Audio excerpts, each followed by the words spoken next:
I documented my wife's mockery and betrayal in silence, then unleashed a calculated evidence trail that ended our marriage and set me free forever.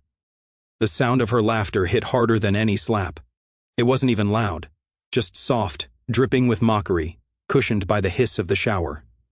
Glenn stood frozen in the hallway like some pathetic museum exhibit titled, "Husband, 62, realizes he's been a joke," one hand still damp from washing the dinner dishes she hadn't touched, the other clutching the edge of the doorway, knuckles white, eyes locked on the partially open bathroom door. She didn't see him, she never really did these days. But she definitely heard someone. "Don't be mad," she said to the phone. "It's not cheating if you never turn me on anyway." Then laughter. Hers. Then his. Male, muffled through the speaker, but the tone was clear, arrogant, comfortable, like he'd been there before. Glenn blinked, not in disbelief. That would have required surprise, and he was long past that. No, this was the blink of a man who'd mentally rehearsed this moment 100 times but never really thought it would arrive. Like a fire drill that turns into the real thing. No smoke, no flames, just cold air and an annoying sense of finality. He didn't barge in, didn't yell, didn't smash the door open with some righteous fury like the movies told him men do. Instead, he turned slowly, walked to the kitchen, and dried his hands with that stupid towel that said, "Live, laugh, love." Claire had bought it last Christmas after one of her retail therapy binges. He folded the towel, placed it on the counter, and opened the drawer next to the oven. The one she never touched because it held boring stuff, tax receipts, old warranties, expired coupons, and one thing more. An envelope, cream-colored, sealed, no name on it, just waiting. He'd written it last year, the night she came back from yoga smelling like sandalwood and vodka, humming a tune she hadn't heard on the radio since her 20s. That night, he'd gone to the guest room and stayed there 3 days. She hadn't noticed until she needed someone to fix the water heater. He walked into their bedroom, their marital bed now a museum too, with its untouched pillows and her silk robe tossed across his side like a marker for the man who used to exist there. He placed the envelope on her pillow, dead center. Then he opened the bottom drawer of his armoire, one she never had reason to go through, and pulled out a small black key fob. He tapped the button once. A red light blinked on the corner of his nightstand. Finally, he walked out the front door without making a sound, stepped into his truck, and turned the ignition without looking back. She was still laughing in the bathroom, but the punchline had already changed. Claire came out wrapped in a towel that wasn't hers.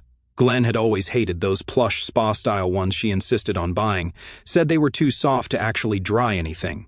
She bought them anyway, like most things. Like the crystal wine decanter they'd never used, like the gym membership she hadn't touched until she started going with Bryce. The steam rolled behind her like theater fog, and she half-hummed whatever song her little affair buddy had played through the speaker earlier. Her skin glowed, her smile lingered. She was still smiling when she turned the corner into the kitchen, until she realized it was silent. No pan sizzling, no plate set, no Glenn. For half a second, she thought maybe he'd stepped out to grab dessert or wine or one of those bland frozen lasagnas he weirdly liked. But then she saw the envelope on the edge of the kitchen island, not in the mailbox, not tucked somewhere casual front and center. The handwriting wasn't messy. It was surgical, precise. Claire had seen it before, back when Glenn used to handle the family bills in his navy blue ledger before online banking, before he became boring. She opened it with a smirk forming. Maybe he was trying to be dramatic, leave some passive-aggressive message about her forgetting their anniversary again. That would be so Glenn. The note inside was just one line. "Now we're even." She blinked, turned the paper over. Nothing. But below it, folded once, was a second sheet. Her text log, printed, highlighted, annotated like a middle school English assignment. Yellow for every lie, red for every time-stamped hotel mention, blue for the love you messages sent while she was supposedly at the market. There were circles, arrows, a little side note in the margin that read, "Gym with Bryce lasted 17 minutes. Pretty fast cardio, huh?" The smirk evaporated. She dropped the envelope, nearly tripping on the corner of the rug as she bolted toward her phone. The home screen was lit up with missed calls from her sister. She'd ignored them earlier. Claire opened her contacts, tapped Glenn, and hit dial. Straight to voicemail. Again. The third time it didn't even ring. She opened the Find My app. Location not available. A flicker of something new crept up her spine. Not guilt, not sadness. Something colder, something she wasn't used to. Glenn wasn't just gone. Glenn had turned himself off. No social media, no financial pings, nothing on the shared calendar. He wasn't at work. He'd taken time off, she remembered now. She texted, "We need to talk. Where are you?" No response. The quiet around her grew louder. The fridge hummed. The tick of the wall clock. The shower still dripping in the background like a metronome counting down. Claire looked back at the envelope, at her own words printed like evidence, and finally noticed the handwriting on the front, for when the game stops being fun. Her fingers hovered over her phone again, this time to call her mother, but for some reason she didn't hit dial, not yet. Claire stood in the self-checkout line at Ridgeway Market, cradling overpriced almond milk, 2 bottles of Shiraz, and a bouquet of roses. She wasn't sure who they were for anymore, probably herself. Sympathy roses. She scanned each item with shaky hands, still glancing at her phone every 5 seconds. No reply from Glenn, no read receipts, just silence. Maybe he was playing some kind of weird moral chess game. Give her a scare, make her sweat. She could sweet-talk her way out of that. She always did. Total, $86.12. She pulled out the gold card with the raised initials, Semlari Mercer, and slid it in. Declined. A soft beep. Then nothing. She frowned, took a breath, and did what any suburban narcissist would do, tried again. Declined. The register asked if she wanted to try another form of payment. The woman behind her was already sighing, clearly regretting this line. Claire's throat tightened. She opened her banking app to transfer funds. Login screen. Weird, it usually stayed logged in. She typed her password. Error. Account access restricted. She tried again. Same thing. She navigated to the forgot password page, tried to reset. This user ID is not associated with an active profile. Now the sighing woman had backed up. Claire grabbed her things and stepped aside, tossing the roses in the trash can next to the exit. In the car, AC blasting despite the chill, she called the bank. The hold music was some instrumental flute loop that made her want to punch a bird. Finally, "Thank you for holding. This is Michelle at First Unified. How can I help you today?" "Yes, this is Claire Mercer. My account's locked. I'm trying to figure out what's going on." Michelle's tone changed with the speed of someone reading a file in real time. "Mrs. Mercer, yes. I see here there was a legal hold initiated by the secondary account holder under an emergency separation clause. Looks like prior authorization was filed in February." "February? What clause? What are you talking about?" Michelle cleared her throat. "It's part of a preemptive asset protection package. The account holder, Mr. Glenn Mercer, triggered the clause. It restricts joint funds during cases of suspected fraud, abuse, or marital instability. I can provide a reference number for your attorney." "I don't have an attorney." "Understood. Unfortunately, due to the clause, your access has been suspended pending resolution or court clarification. I'm sorry." Click. Claire sat in the parking lot, phone slowly lowering from her ear like it weighed 20 pounds. He'd filed in February, back when she thought he was too dumb to notice she never came home with groceries. Back when she was inventing business brunches and burnout weekends with Bryce, he hadn't said a word. Not a raised voice, not a passive jab, not a single warning. He'd been planning, strategizing, quietly mapping her exits, before she even knew she wanted one. And she'd walked straight into the blueprint. She opened her phone again, tried to PayPal herself from their emergency fund. Error. Account suspended. She finally dialed her mother. "Claire, what's wrong? You sound—" "He froze everything," Claire said, voice tight.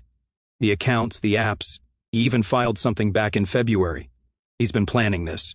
There was a pause, a long one, and her mother said slowly, "Well, I guess he wasn't as dumb as you always said he was." Then the line went dead. Claire's hand shook as she yanked her MacBook from the dining room buffet drawer, the same drawer Glenn used to keep the corkscrew in. She'd always told him it was a clutter magnet. Funny, right now it was the only place that still felt remotely like hers. The screen blinked to life, password field glowing. She typed fast, "No Face ID today, too risky." First stop. Messages. She clicked through every thread with names she'd renamed. Karen Book Club, trainer notes, conference, call. Dozens of them. Some weren't even real names. She opened one, Jill Pilates, only to see photos from that hotel room in Baltimore, her in that cheap lace set she'd told Glenn was a gift for herself. Him, Bryce, half naked, holding a champagne flute like some mid-tier gigolo. Delete, delete, delete. She moved like she was defusing a bomb, racing against a clock no one had set, but that she could feel ticking beneath her skin. Settings, iCloud, unpaired the device, logged out, wiped Safari history, cleared cache, deleted notes, erased voice memos. Then, just to be safe, she opened her hidden album and trashed everything in it. She sat back, chest heaving, feeling a sliver of control again. And then her email pinged. Subject, remote device activity detected, Cinder Mercer Holdings at protonmail.com. She opened it. It wasn't a warning. It was a summary. Remote sync completed. Messages DB. Media. Photos. Voicemails. Memo _ 202 3-10-04 _ therapy _ session.wave. Voice message Claire to mother MP. 3. Chat transcripts. Adapted.html. Backup hash authenticated. File securely stored on external RAID. Redundant copy timestamped. Her vision tunneled. The therapy session. She remembered it too clearly now. That late October night she'd had a glass of wine and, in a burst of irritation, recorded her session with Dr. Morris.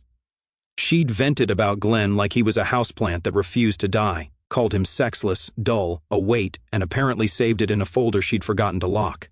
He hadn't. Claire frantically opened Finder, typed therapy. Nothing, typed Glenn. One result popped up. Merciful Dutch. She clicked. Password prompt. She guessed 3 times. All wrong. Another ping, new email, no subject, no text, just an attachment. She opened it, a zip file labeled Claire Evidence Package 1. Inside, screenshots of her text to Bryce, annotated. Her call log with Bryce's contact labeled Emergency Vet. Her voicemails transcribed. One of them, just keep quiet about Saturday. Glenn's too dumb to connect anything unless it's laminated and color-coded. And it was.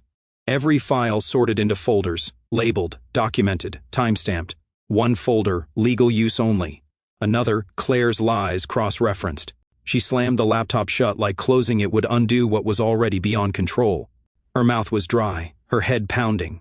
It wasn't damage control anymore, it was containment. And Glenn hadn't just seen the fire, he'd built a sprinkler system around it while she danced with matches. Claire had never been the kind of woman who made friends easily.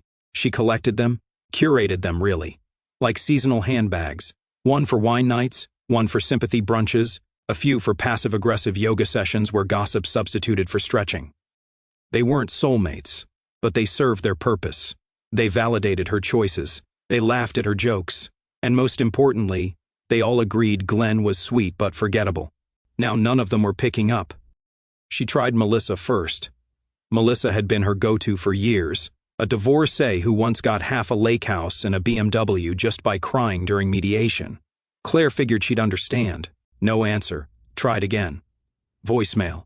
Hey Mel, it's Claire. I need to talk. Something's going on with Glenn. Call me. Then Lindsay, the one who called Glenn the stable one while pouring vodka into her green juice. Straight to voicemail. Tomorrow blocked. She didn't even know that was a thing real people did. She sat on the couch, feet tucked under her like a teenager who didn't know where to go when prom got canceled. She scrolled through her contacts, hesitating.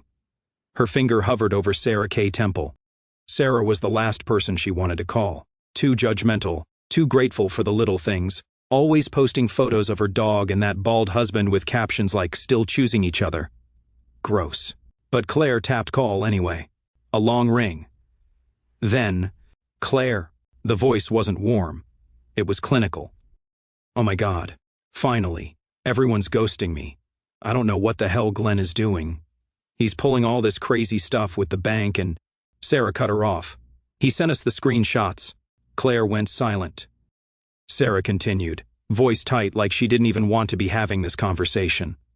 The one where you called him dead wood in a cashmere sweater.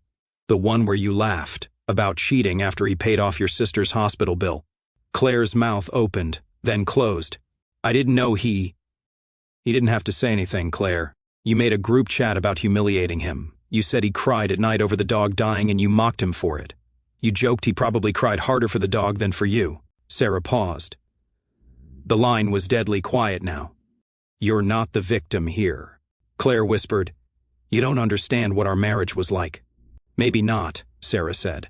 but I do understand who paid for my husband's car to get repaired after he lost work. It wasn't you.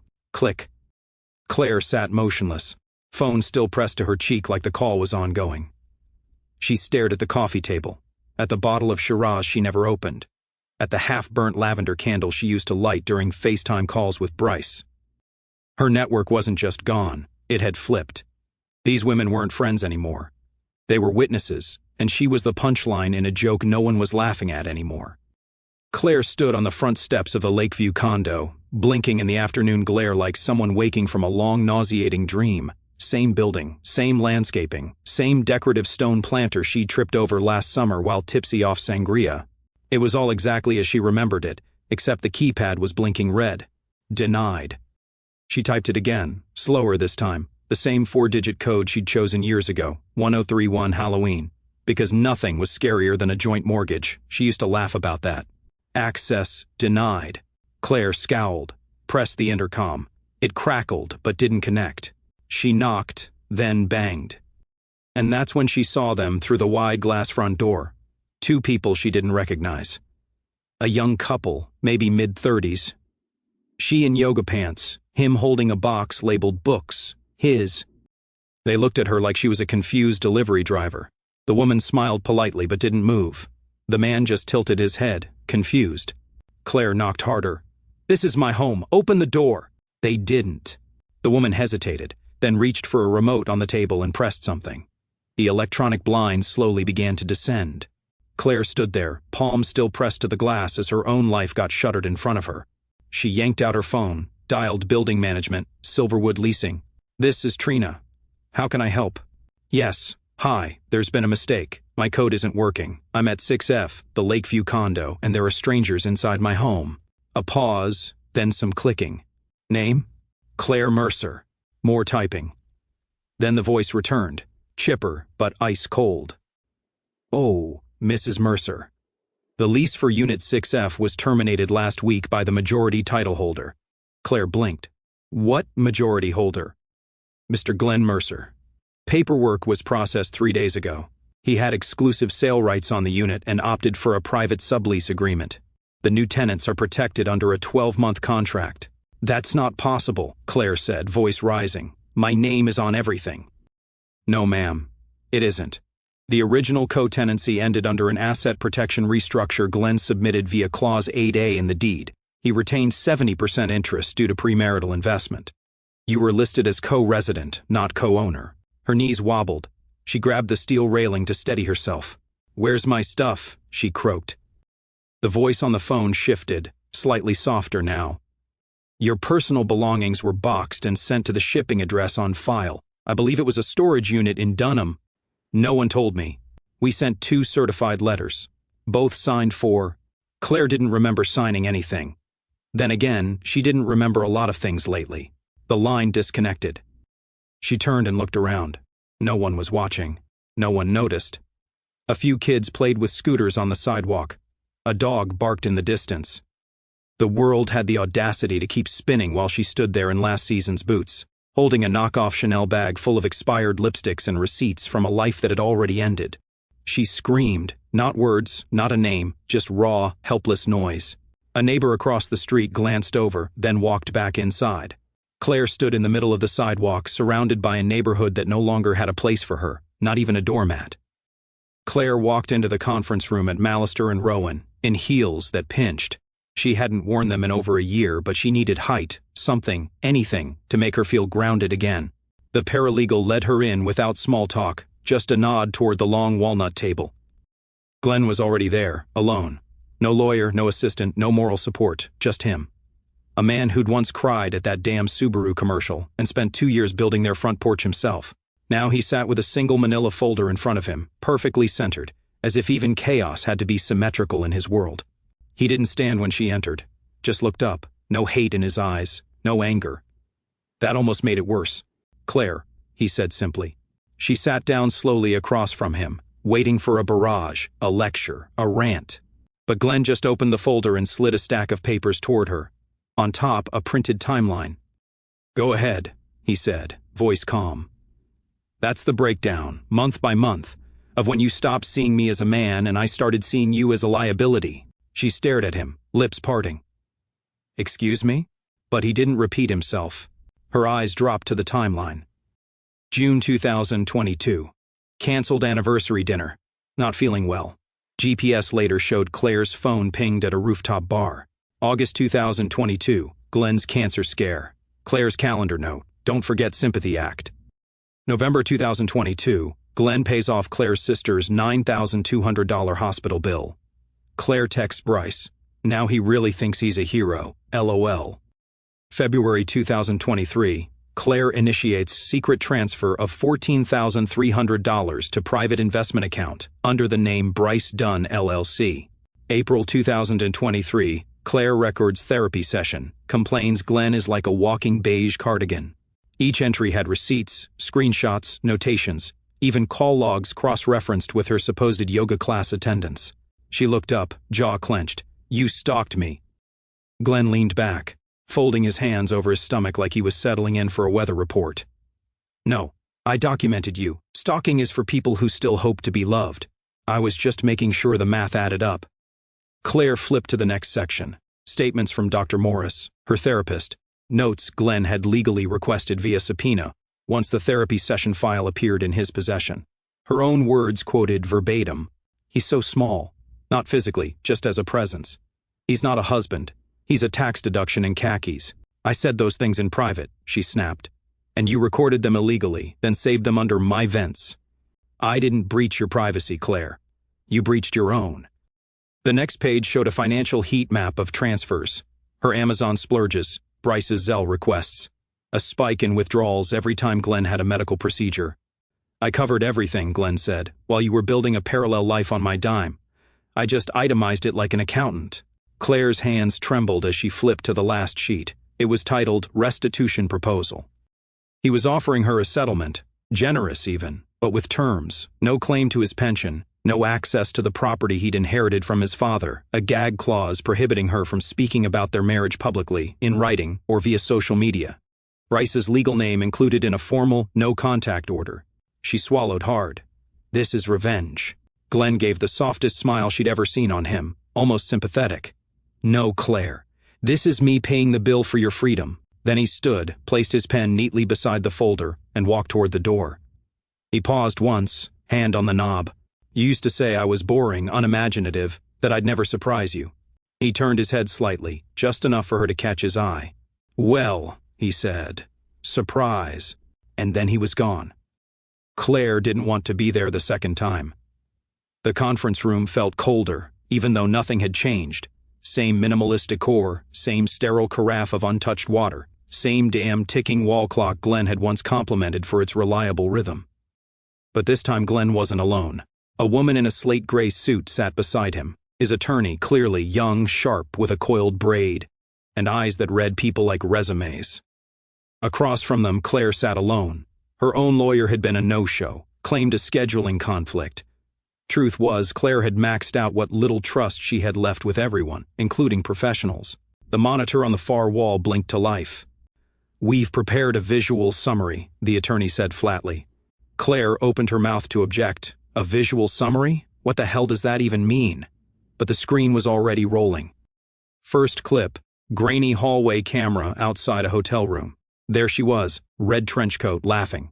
Bryce's hand on her lower back. They disappeared into room 416. Clip 2, same hotel, different night, different dress, same man. Clip 3, audio overlay. Her voice, confident, cutting. "He's like a faded painting, no color left. I feel like a widow married to a wax figure." Clip 4, Bryce on a restaurant patio feeding her a bite of his steak. She giggled, wiped his lip, said, "If Glenn ever knew, he'd probably offer to drive us home and thank us for being honest." Glenn didn't react, not a blink. He sat with his fingers tented under his chin, calm as a monk. Claire, meanwhile, was unraveling. "All right, enough," she said, rising halfway. "We've established I made mistakes. I was lonely. The lawyer lifted a finger. "One more clip." The screen switched to a living room. Claire's mother was there, Mrs. Callahan, wearing that oversized cashmere sweater she always claimed was heirloom Scottish. Claire sat beside her, wine glass in hand, "So, how's Glenn doing?" her mother asked, eyes half rolling. Claire snorted on the recording. "Oh, he had a cancer scare or something. Probably just acid reflux, but you should have seen the drama. Did he cry?"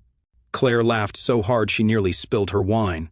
I had to bite my cheek not to burst out laughing. Silence. Glenn still didn't move. "That wasn't," Claire started. "That was private." His attorney replied, "Your mother had the same smart TV as your condo. Glenn managed the installation. You forgot." Claire's knees buckled, but she stayed upright, barely. The last frame froze, her face mid-laugh, her mother's face smug, subtitle lingering. I had to bite my cheek not to burst out laughing. Then the screen went black. Claire sat slowly, hands trembling so badly the water glass rattled. She reached for it, missed. Glenn finally spoke, quietly, measured. "I told you once that I was scared to die alone." She looked up at him. "I was already dead," he said. "You made sure I didn't fear that anymore, because it turns out I already was." He rose without waiting for a response. The attorney gathered the folder. Claire sat there sobbing, the sound muffled by her own hand over her mouth. No one offered a tissue. No one said a word. The envelope was thick, not dramatically so. Glenn was never theatrical, but weighty in the way that matters. Claire sat across from him again. Same conference room, now feeling like a confession booth that served coffee. This time the screen stayed off. No footage, no evidence. Just 2 pens, 1 document, and the ghost of everything she used to control sitting smugly in a chair, wearing faded flannel and absolute power. He pushed the envelope toward her gently, as if offering tea. "Final version," he said, reviewed, notarized. "It's clean, generous, but conditional." She opened it with the hands of someone defusing a landmine. First page, settlement terms. She keeps the Audi. She keeps the jewelry he'd given her over the years, excluding the vintage ring from his grandmother. She keeps the rental property in Traverse City, but Glenn retains the primary condo and all ownership of the duplex in Charleston. Monthly stipend for 1 year, one-time tax-free payout. 6 figures, comfortable, not luxurious. But the bolded line beneath caught her eye. In exchange, Claire Mercer agrees to forfeit all claims to Mr. Mercer's pension, retirement accounts, and shares in Mercer Tools and Ironworks LLC. Claire's eyes narrowed. "That company was built during our marriage." "Yes," Glenn nodded. "And you called it adorable when I worked on it every Saturday while you were wine tasting with clients. You also said, quote, 'I'd rather eat drywall than hear about torque wrenches ever again.'" She stayed quiet. He continued, tone steady. "That company paid your sister's bills, your retreats, your so-called marketing seminars. You once flew to Palm Springs for branding inspiration and came back with a sunburn and a lower back tattoo you still pretend was henna." Claire opened her mouth, closed it again. "It paid," Glenn said softly, "for your other life." She flipped further. "Another condition, non-disparagement clause. Both parties agree not to speak publicly or privately in a defamatory or negative manner regarding one another, including on social media, podcasts, written memoirs, therapy forums, or future romantic partners." "You're muzzling me," she whispered. He leaned forward, resting his arms on the table. "You were willing to burn it all for a laugh, Claire. A punchline. I'm not punishing you. I'm capping the damage. You walk with a fraction, and your silence." Her face flushed. "You don't want justice. You want control." "I wanted dignity," Glenn said. "You voted against that repeatedly." He slid the pen toward her. She didn't touch it. "You always said I was passive," he added. "That I just absorbed whatever storm you brought home. You called me a sponge once, remember?" Claire's throat closed. "Well," Glenn said, standing, "sponges eventually reach capacity. Then they drip." He walked to the window, hands in his pockets, looked out at the city like it owed him nothing. She signed, shaking, 1 letter at a time, because the room wasn't just silent, it was sealed. The room was still, the kind of still you earn. Glenn stirred at 6:12 a.m., not because of an alarm, but because his body had relearned peace. No weight in his chest, no tension in his jaw. The air smelled like pine and lemon oil.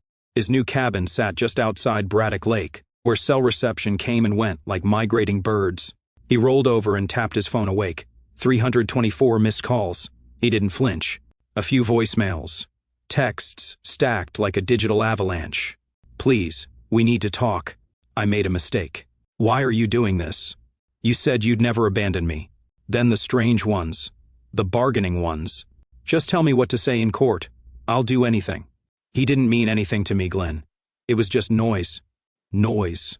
Glenn exhaled slowly, like a man tasting air after surfacing too long underwater. He scrolled, barely reading. Her words weren't even painful anymore. They were echoes. The voice of someone who once sat across the breakfast table critiquing his toast spread, now begging for scraps of forgiveness she never learned how to give. He opened the message app, typed slowly. No drama, no monologue, just the truth. I gave you everything. You gave me a punchline. He didn't wait for a reply. He tapped the top of the screen, info scrolled, block this caller, delete contact, confirm, gone. Claire Mercer no longer existed in his digital world, and soon not in any other. Glenn set the phone down and walked outside to the deck. The morning fog was lifting off the lake like smoke from an old life. Ducks floated past, unbothered. Inside, a fresh pot of coffee bubbled. He didn't smile, didn't raise a glass, didn't give the movie ending. He just sat down quietly, took a sip, and let the silence stay uninterrupted. Because this silence wasn't empty, it was full.